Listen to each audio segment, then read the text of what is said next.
Halloween is long past us, but we still got a demon to deal with. Hello everybody, Sparkster1701 here, and we're concluding our reviews of Iron Grenadier Lego vehicles with the signature tank of the Iron Grenadiers, the D.E.M.O.N. Now the D.E.M.O.N was an acronym. It stood for Dual Elevating Multi-Ordnance Neutralizer. That's a mouthful, isn't it, folks? But it was definitely a fan favorite. Although some of you may not be aware of it, but the D.E.M.O.N was actually designed originally as a G.I. Joe Arctic vehicle. There were plans to make a large Arctic vehicle of similar appearance. Not entirely similar, because it was redesigned when it was made into the D.E.M.O.N. But there was a vehicle known as the Arctic Lion, and it was intended to be sort of similar in shape and style to the D.E.M.O.N. I do have some Lego plans for it, but unfortunately I didn't really have the time to get it bought and built before I could do this review. I really would have loved to have done them together, but there's always another time when I get around to building it. We can show it off with the D.E.M.O.N.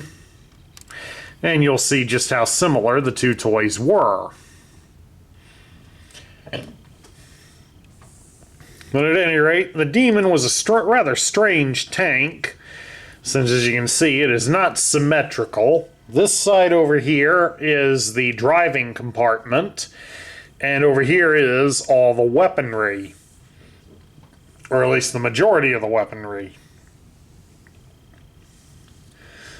So you've got a considerable blind side over here that's a little hard to ignore. Thankfully, the folks at G1 Customs did make a couple of quad bikes that could probably help cover the blind sides of ferrets. Unless there's a way for it to be seen with the guns. Of course, the toy D.E.M.O.N had a lot of play features in it.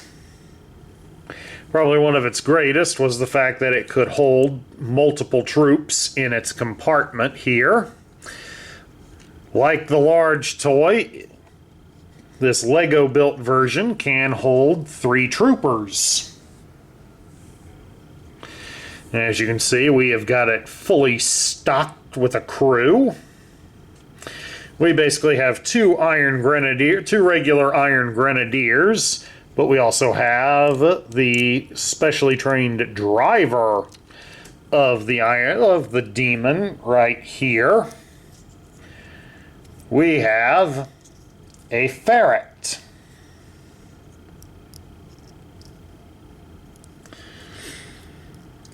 And of course, ferret was a popular name in the G.I. Joe lore because the quad bikes I mentioned earlier were called ferrets when they were under Cobra's control.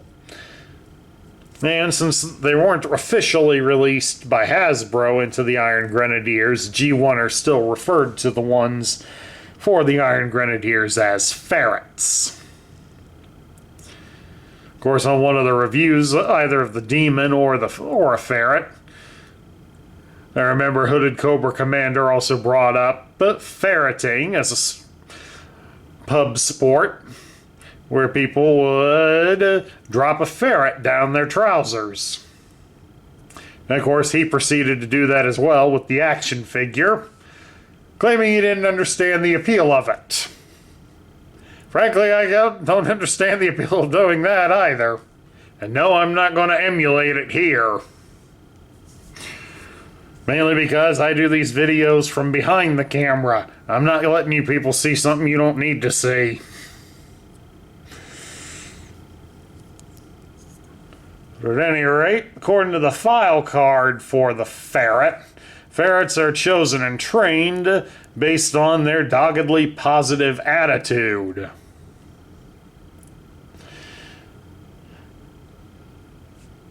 since apparently they kind of need it to drive this monstrosity,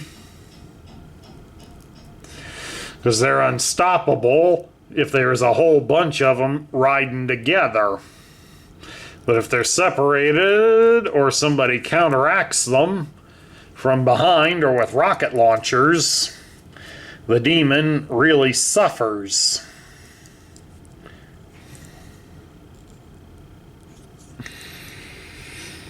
So apparently these guys' motto is, "Don't look back." But at any rate, let's point out a few of the other features that the demon has. We've got a high-intensity xenon spotlight here on this side. On the actual toy, it can only turn 45 degrees. But here on my demon, it can go the full 360. I was wrong, it did a 90-degree turn on the real toy, I'm sorry. But on mine, it can do the full 360.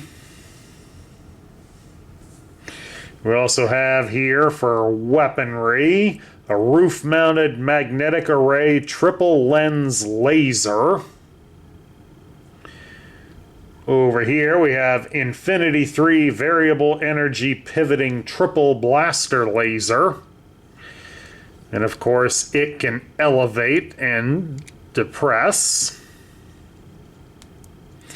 And then down in here we have 6 tri-cap triple computer assisted anti-aircraft, anti-personnel missiles.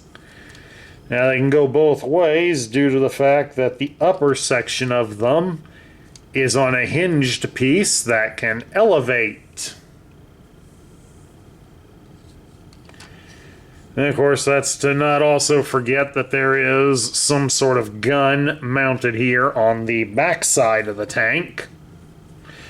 Plus, of course, both of these guns could rotate. Top one here above the cockpit can't really do it very well, but this one can turn around and return fire.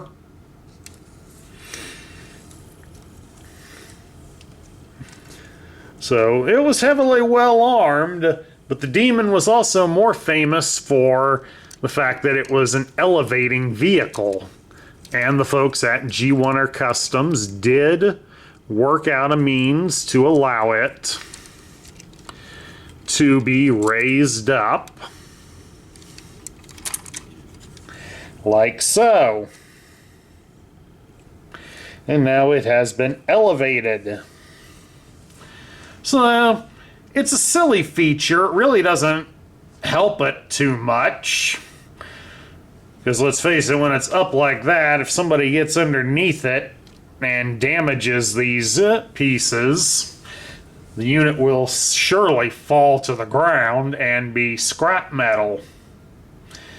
A common feature for the toy itself, because these pieces in here on the toy, they were made of gold plastic, and a lot of 1980s toys that had gold plastic in them, we realized that that plastic is very fragile. It breaks easily. In many cases, all you gotta do is look at it and it breaks. So that definitely makes Demons a very fragile toy tank. I'm glad that Legos are a little bit better on that. But there was also one other play feature we want to make sure that you all see, because I'm sure many of you are dying to see this. But the Demon had, up here on the laser cannon, it had a couple of special holes in there that could connect to Destro's despoiler. And the fine folks at G1R Customs allowed for that as well. The despoiler, their despoiler, can be mounted on the top of the Demon, which would effectively turn this Demon into a command demon. And thus it also gains Destro's weaponry to its firepower.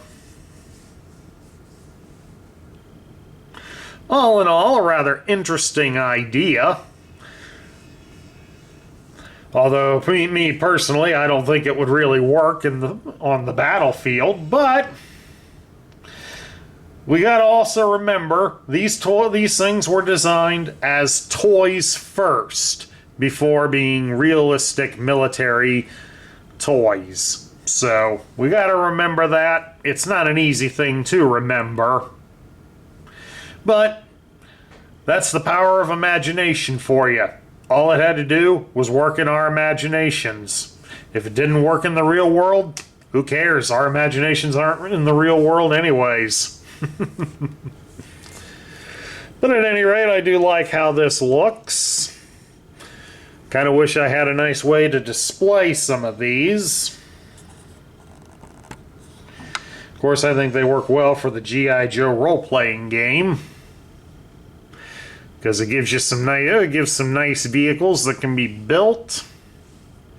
And if they get broken during play, all you got to do is recover the pieces, and you can put it back together, and it's ready for the next game. Whereas, like we said, with the gold plastic on the vintage ones, they get broken, somebody's going to be upset.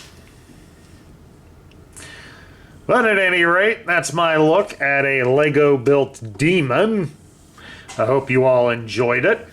Please do remember that if you love the content we feature on this channel, Larry and I would certainly appreciate a like, share, comment, and subscribe.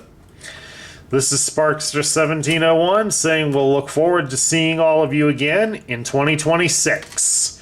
Catch you all later.